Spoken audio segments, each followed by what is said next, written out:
मालेगाव तालुक्यातील माळ माथ्यावरील गावातील तरुणांची भारतीय सैन्य दलात भरती होण्यासाठी प्रयत्नांना यश.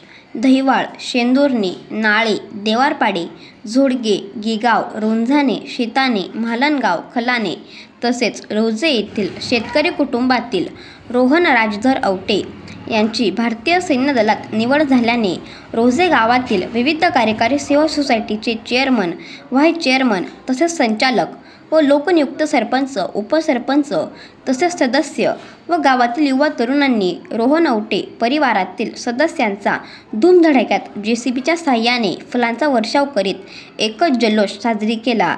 डीजेच्या तालावर वाजत गाजत रोहन औटे परिवाराची भव्य मिरवणूक काढण्यात आली. फटाक्यांची आतिषबाजी व गुलाल उधळून डीजेच्या तालावर युवा तरुणांनी ठेका धरत जल्लोष साजरी केला. मिरवणूक झाल्यानंतर औटे परिवारातील सदस्यांचा भव्य दिव्य सत्कार करण्यात आला. या सत्कार सोहळा कार्यक्रमाचे सूत्रसंचालन रोजे गावाचे माजी सरपंच श्री संजय उगले यांनी केले. तर शेवटी आभार मुंबई पोलीस शरद सानप यांनी मानले. बघूया रोजे येथील भारतीय सैन्य दलात निवड झालेल्या शेतकरी कुटुंबातील रोहन औटे यांचा सत्कार सोहळा.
पद्धतीने करायचा असला तर आपल्याला अगोदर कुठल्या तरी प्रमुख अतिथींचं स्वागत करावं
या JCB मधून जी गावाच्या वतीनं, सरपंचांच्या वतीनं, विकास सेवा सोसायटीच्या वतीनं, ग्रामस्थांच्या आभार मानून त्यांच्या सर्व साक्षीनं या JCB द्वारे पुष्पवृष्टी करण्यात आली. त्यावेळेस खरं माझा अंतःकरण भारावून गेला आणि त्याचबरोबर मला मी जेव्हा मागे चालत होतो त्यावेळेस मला ज्ञानेश्वर ढोकाटे यांचा फोन आला आणि त्यांनी सांगितलं, महाराज तुम्ही ह्या कार्यक्रमाला उपस्थित राहू शकत नाही, मला अण्णांनी गावे नाशिकला पाठवलं. दुसरा मुद्दा, संजय भाऊ पवार माझे आमदार, त्यांना त्यांच्या फोनाला महाराज मी 5 वाजेपर्यंत प्रयत्न केला येण्याचा, परंतु त्यांचं काही नाशिकला कोर्टामध्ये काम असल्या कारणानं त्यांनी देखील तिथून त्याला आशीर्वाद दिले, शुभेच्छा दिल्या. अण्णांनी सुद्धा शुभेच्छा दिल्या, राजूभाऊ पवारांनी दिल्या, संतोषांना मुक्तांनी दिल्या. सर्वच आपल्या वरिष्ठ मंडळींना या गावाला धन्यवाद दिले. हा 5वा वीर जवान या नवदलामध्ये भरती झाला. यापुढे हा ब्रह्मचारी मारुतीच्या प्रांगणामध्ये सांगतो आणि जास्तीत जास्त श्रम करून आमच्या वरळी नगरीमध्ये ज्याप्रमाणे प्रत्येक डिपार्टमेंट असं आहे की त्या डिपार्टमेंट करून या 4 मुलं प्रत्येक भरतीमध्ये भरती होतात. प्रत्येक याच्यामध्ये कुठला डिपार्टमेंट असो आमच्या व्यासपीठावरचे माननीय अध्यक्ष, ग्रामपंचायत सरपंच, सदस्य, कार्यकारी विकास सोसायटी चेअरमन, उपचेअरमन, सदस्य, आपल्या गावच्या आश्रमातील म्हणजे पुजारी, बाबाजी यांच्या सर्वांना प्रथम यांना सर्वांना मी पहिले यांच्या वंदन करतो आणि माझ्या 2 शब्दाला सुरुवात करतो. मी आज 14 वर्ष झाले इंडियन आर्मीमध्ये कार्यरत आहे. आज माझ्या वडिलांनी जे तुम्हाला जे 2 शब्द आता सांगितलेले आहेत त्यामध्ये तीळ मात्रही एकही शब्द चुकीचा नाही. त्या काळची जी आमची परिस्थिती होती, जी आज रोडत राहते आवडे, हा माझा भाग आहे. ज्यावेळी हा आमच्याकडे शिकायला होता, शिकून आल्यानंतर 2 अडीच 3 वर्ष झाले तो तुझ्या गावात तुमच्या संपर्कात आहे.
मध्ये बॅच भरती झाली होती. त्यातला आर्मीमध्ये मी एकटा आणि बाकी पोलीसमध्ये 16 जवान भरती झाले होते. त्याच्यानंतर जे गावांनी माझा चालवला प्रत्येक भरती 4-5 होत आहे. तसेच तुमच्या गावालाही मी माझ्या वतीने 2 शब्द सांगतो. तुम्ही जे झाले त्यांचा किती या माईकमध्ये मी ते व्यक्त करू शकत नाही. अक्षरशः त्यांनी त्या दिवशी जेवण केलं की नाही याची पण गॅरंटी मी देत नाही. एवढं मी त्याला बोललो होतो त्या दिवशी. आणि 6 तारखेला याने मला तो मेसेज जो लेटर आलेलं होतं त्या लेटर मला पाठवलं आणि मला मामा माझं रिझर्वमध्ये काम झालं. रिझर्व म्हणजे की जर कोणी आला नाही मुलगा तर, परंतु त्याने गडबडीमध्ये नीट लेटर बघितलेलं नव्हतं. त्याचं परमनंट सिलेक्शन झालेलं होतं. आणि ह्या गावाला मी सांगतो आज आर्मी एव्हिएशन कॉर्प्स म्हणजे हेलिकॉप्टर विमान जिथे चालतात, उड्डाण करतात, उतरतात त्या ठिकाणी हा जवान कार्यरत राहणार आहे. हा बॉर्डरवर जायची याला गरज नाही आहे. खूप चांगल्या ठिकाणी याचं काम झालेलं आहे. आणि याचं श्रेय मी पूर्णपणे त्यांच्या आईवडिलांना आजी आजोबांना देतो. त्यांच्या कष्टाचं जे चीज आज या मुलांनी करून दाखवलंय अक्षरशः बोलायला शब्द कमी पडतात माझ्याकडे. आणि त्याचा पुढील वाटचालीस मी त्याला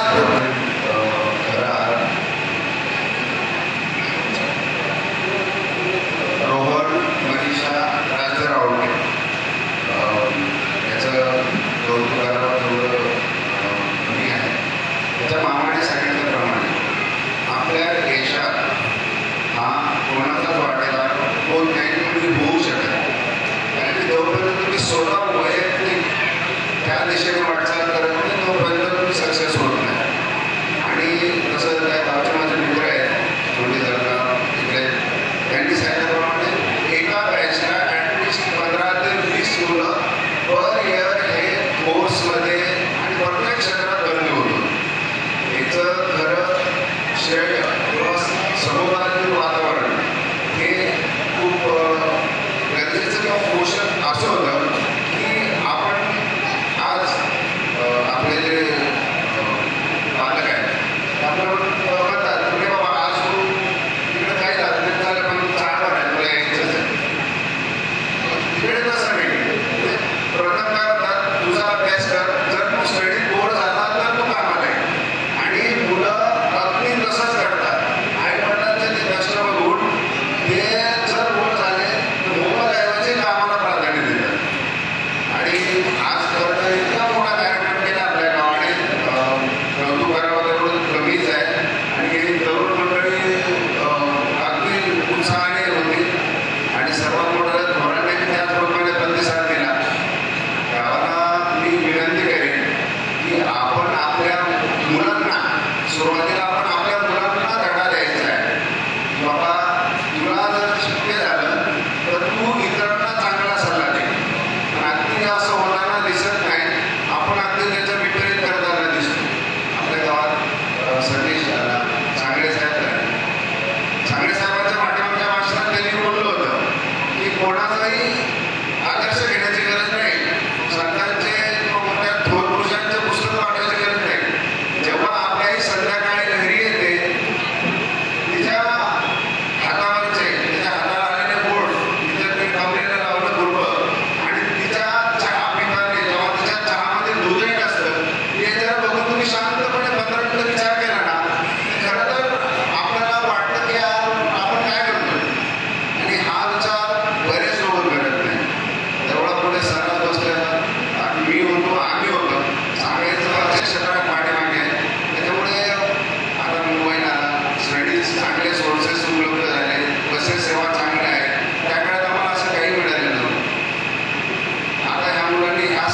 आणि माझे सर्व कुटुंब यांचंच आहे.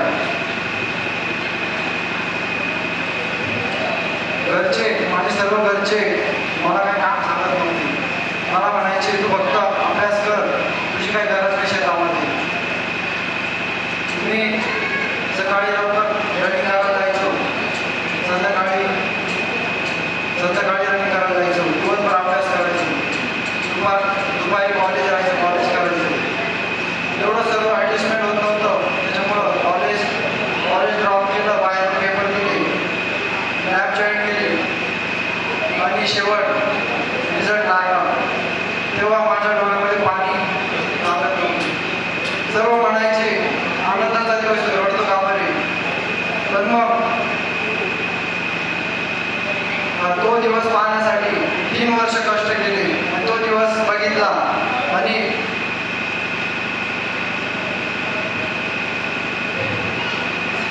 हे श्रेय म्हणजे माझे वडील. त्यांनी मला कधीच कमी पडू दिलं नाही.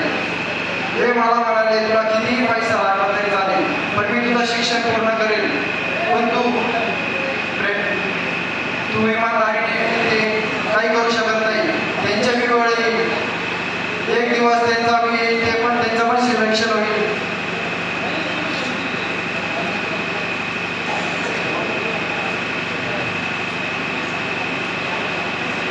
इथे जमलेले सर्व माझे